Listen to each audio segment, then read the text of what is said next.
Now we come to chapter 6. And I will simply give you the Prince version. You don't have to believe it, but I believe that God has made this real to me. First of all, there are the 4 horsemen. We read about each of them. Verses 1 and 2 of chapter 6. Now when the Lamb opened one of the seals, I heard one of the 4 living creatures say with a loud voice, like thunder, "Come." And I want to point out to you right at the beginning that every one of these horsemen were commanded from heaven. They are not the result of things that happened on earth.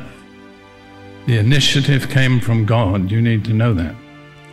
And I looked, and behold, a white horse, and he who sat on it had a bow, and a crown was given to him. That's not a royal crown, but the wreath of a conqueror in the games, like the gold medal in today's Olympic Games.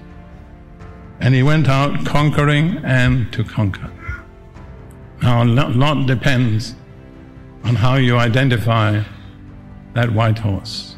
But I'll say personally for me, over the years, it has become so vivid that the white horse is Jesus Christ riding out through the gospel to all the earth. And I'd like to give you just one passage from Psalm 45, which I think ties in with that.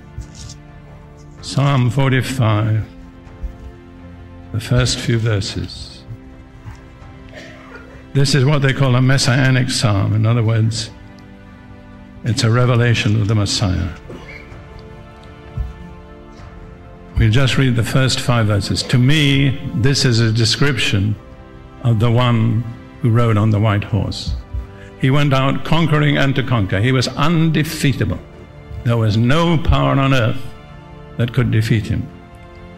And the psalmist says, "My heart is overflowing with a good theme. I recite my composition concerning the King. My tongue is the pen of a ready writer." And then speaking to this King, "You are fairer than the sons of men. Grace is poured upon your lips. Therefore, God has blessed you forever." And notice again the therefore. There was a reason why God blessed Jesus, because grace was on his lips. And if you want to be blessed, make sure that grace is on your lips too. Gird your sword upon your thigh, O mighty one, with your glory and majesty. And in your majesty ride prosperously because of truth, humility, and righteousness. Now that's no ordinary human conqueror, because they are not marked by truth, humility, and righteousness. This is a divine conqueror. And your right hand shall teach you awesome things. Your arrows are sharp in the heart of the king's enemies. The peoples fall under you.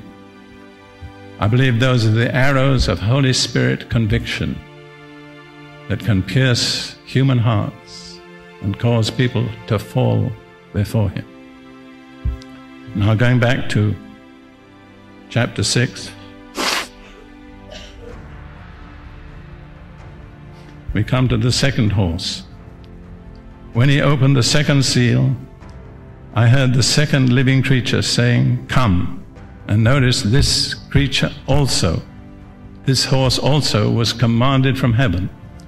Most important you understand this, because otherwise you get a false perspective of what's happening on earth. And another horse, fiery red, went out, and it was granted to the one who sat on it to take peace from the earth, and that people should kill one another. And there was given to him a great sword.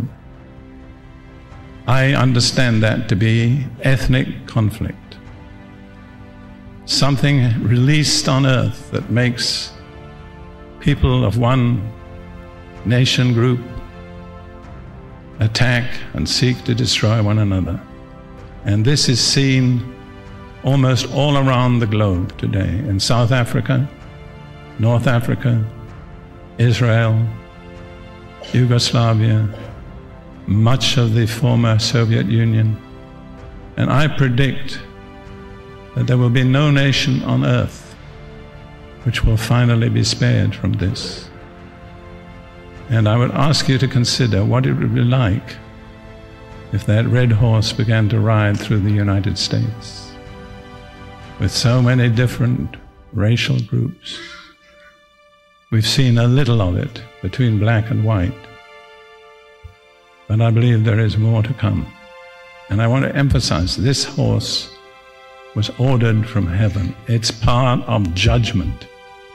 Remember, Revelation is in part a revelation of the judgment of Jesus.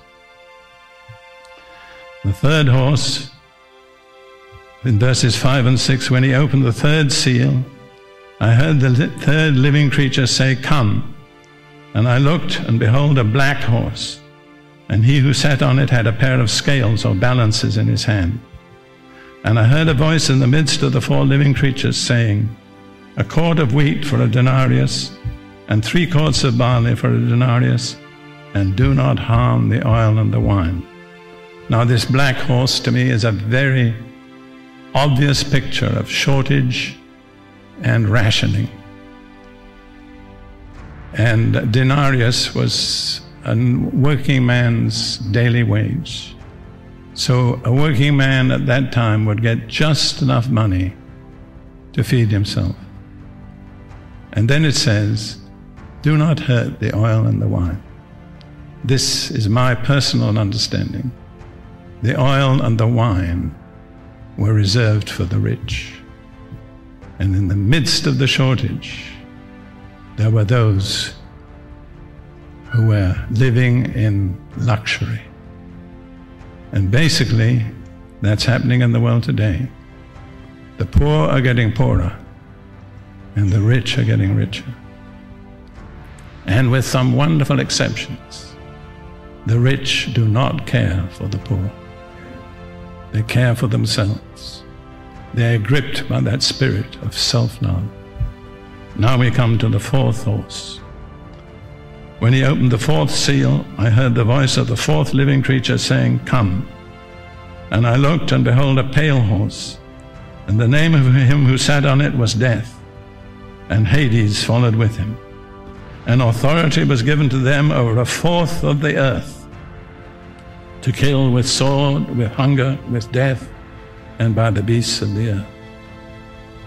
Now that's an obvious picture of famine and ensuing widespread death.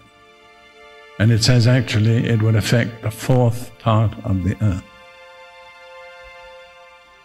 There were 2 horses. The name of the rider on the first was Death. The second was Hades.